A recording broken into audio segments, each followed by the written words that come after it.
આ નોટું બંધ થઈ ને ખબર 500 ની 1000 ની નોટું બંધ થઈ તારે મેં મારા પરિવારમાં પૂછ્યું મેં કીધું 500 ની નોટું હોય તો આપી દેજો પછી કીધું 31 તારીખ પછી નહીં હાલે જય માતાજી તો મારો પરિવાર કે મોરારી બાપુએ આપી છે એ નોટું નહીં હાલે એ કે મેં કીધું મોરારી બાપુ નહીં હનુમાનજી હાથો હાથ આપીએ છે ને તોય નહીં હાલે હું મોદી સાહેબ કે ફાઇનલ અહીંયા નો હાલે તો ન ચાલે મારી હમણાં એક આ યુટ્યુબ ચેનલ બનાવી અકાબા ગઢવી ઓફિશિયલ તો મેં 90 વિડીયો મગાવ્યા કલાકારોના મેં કીધું વિડીયો મોકલો અકાબા ગઢવીને સબસ્ક્રાઇબ કરો એવું તો 90 વિડીયો આવ્યા પણ 90 માંથી કોઈને સબસ્ક્રાઇબ બોલતા ન આવડ્યું તો ન જ આવડ્યું મને નહોતું આવડતું હું 13 દી શીખ્યો સબસ્ક્રાઇબ ન જાય સબસ્ક્રાઇબર કરવાનું સબસ્ક્રાઇબ ને આવું બધા બોલ્યા એમ પછી મને ખબર પડી કે આપણે ચેનલ લાયક છીએ જ નહીં હું કે આપણે સબસ્ક્રાઇબ બોલતા આવડે જ તે પછી એક ભાઈ મને ફોન આવ્યો મને કે ગુપા હું મને એટલું અંગ્રેજી નથી આવડતું તો હું શું બોલું મેં એક કામ કર તું એટલું બોલ કે અકાબા ગઢવીને લાઈક કરો એને વિડીયો મોકલો બનાવીને મારા દીકરાએ કે મારા તમામ મિત્રોને વિનંતી કે આપણે બધા ભેગા મળીને અકાબાને લાયક કરી કે ના લાયક તો મેં સીધે કીધું હું નથી માતા ગુણ એટલે સબસ્ક્રાઇબ ચેનલ એટલા માટે બનાવી મેં લગભગ તો બધું આપણે આપી દીધું છે બધા કલાકારોમાં જેટલું હતું ને એટલે બધું યુટ્યુબને આપી દીધું ખાલી થઈ જાય કલાકારો બધા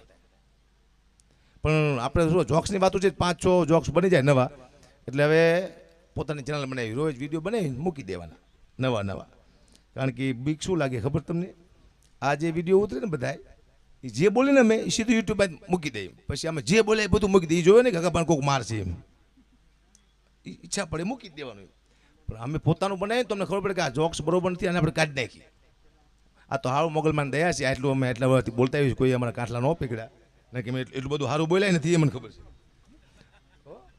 એ તો મને ખબર જ છે પણ માથે વાંધો ન આવ્યો એટલે આ ચેનલ બનાવી સાહેબ હું અને હમણાં મારો આ શાસનગીરમાં પ્રોગ્રામ હતો તો એક શિષ્ટ સાહિત્યવાળો હતો એને રજૂ કર્યો એને રજૂ કરતા આવડે નહીં એને રજૂ કર્યો મને કે હવે આપણે અકાબા ગઢવીને સ્ટેજ ઉપર રમતા મૂકી કે એટલે મેં તો ભાઈ હું મેળીમાંનો બોકડો છું રમતા મૂકી એટલે રજૂ કર આ માથાકૂટ છે રજૂ કરવું એ બહુ મહત્વની વસ્તુ બને છે હમણાં એક મારા મિત્ર છે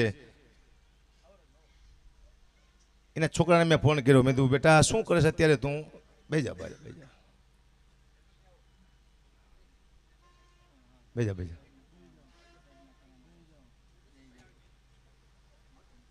આવતો બાબા આવતો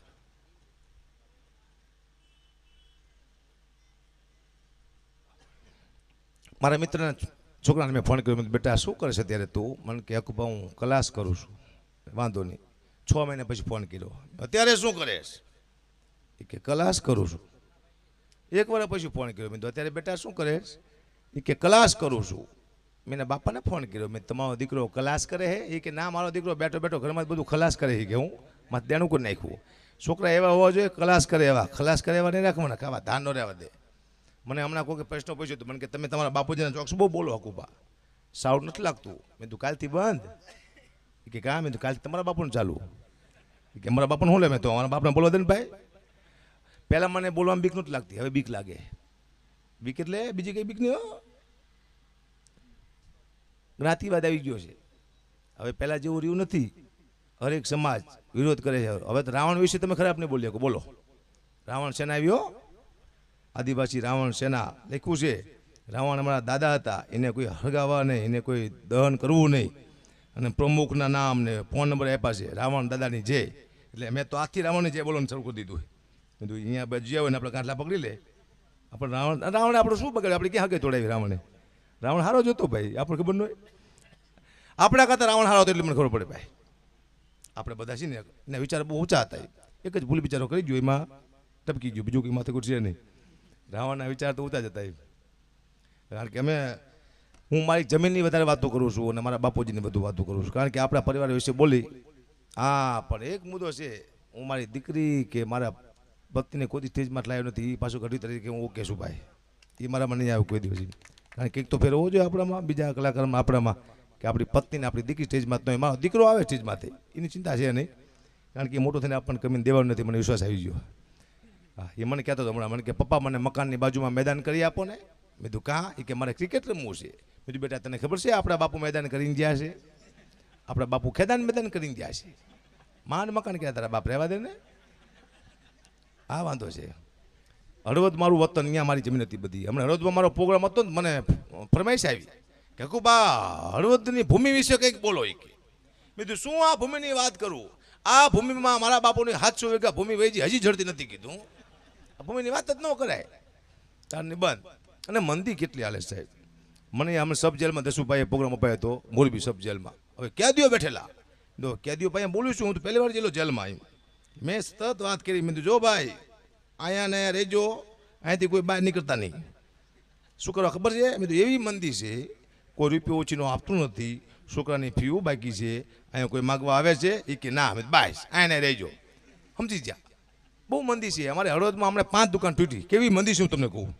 5 દુકાન તૂટીને 7 ચોર હતા, તે 1300 રૂપિયા જ નીકળ્યા 5 દુકાનમાંથી. ચોર વાતો કરતા હતા કે આના કરતાં કડિયા કામ કરવાનું કે મારો દીકરો. 5 જણા વચ્ચે 1300 રૂપિયા હું માર ખાઈને મરી જવાની વાત થયા તો હું એ મુદ્દો છે સાહેબ. એટલે છેલ્લે 2-4 ફરમાઈશ એ માન લઈ લઉં હમણાં અજીતભાઈની. એટલે મારી વાણીને અહીંયાથી વિરામ આપું, કારણ કલાકાર જાજા બાકી અને આજ ડાયરો મોડે સુધી ચાલવાનો છે. મને ભલે કીધું, મને ખાસ કહેવામાં આવ્યું છે 1-1.5 કલાક બોલજો, પણ કલાકારનું ધ્યાન રાખવું પડે. કારણ કે મારો વારો હે ને વહેલો 5 વાગે આવતો હતો, મને ખબર છે સવારમાં.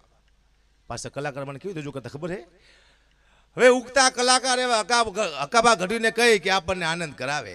ઈરાને હું કહેતું ઉગતા કલાકારને દી ઉગે ન મુકાય, તમારો બાપ હાથમી જાય. હું બોલો દી ઉગે મૂકતા 5 વાગે, બરોબર ને?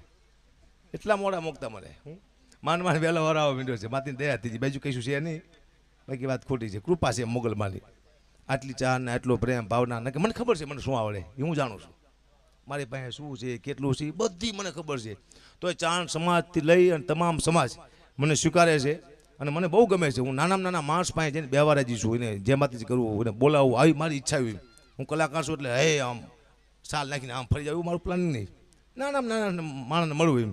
મને એક જુનાગઢમાં ફોન આવ્યો, જો તમને સાચી વાત કહું, અમુક વાર કેવા ડખે ચડી જવાય. એક છોકરાનો મને કહે ગોપા હું તમારો આશિક છું, તમારા ઘરે આવો કે ચા પાણી પીવા. મેં કીધું બેટા મારે પાસે ટાઈમ નથી, કે તમે નહીં આવો તો હું દવા પી લઈશ. કીધું મારી જો મરી જાય તો આપણું નામ આવશે. કીધું હું અને મારા મહારાજ છે અમે બે જ્યાં તે છોકરો રાજી થઈ ગયો, આમ કાને જતી હકુભાઈ પણ એના મા બાપને ન ગમે મને લાગ્યું. એ બેઠા હતા એટલે તું ચા પાણી બધું નાસ્તો બાસ્તો બધું લાવ્યો. એટલે મેં કીધું બેટા શું કરેશ? એ કે બાપુ હું 10મામાં હમણાં ફેલ થયો. એ કે કીધું કેમ બેટા ફેલ થયો? પછીના બાપા બોલ્યા મને કે તમારા પ્રોગ્રામ સાંભળી ફેલ થયો હારી હું નીકળી જાઓ. પછી હું નીકળી ગયો ફટાફટ. હું એટલે અમુક વાર અમે કોઈને નપાસી કરી નક્કી થઈ ગયું એ ફાઇનલ છે. અમુક વાર નપાસ થઈ જાય મારા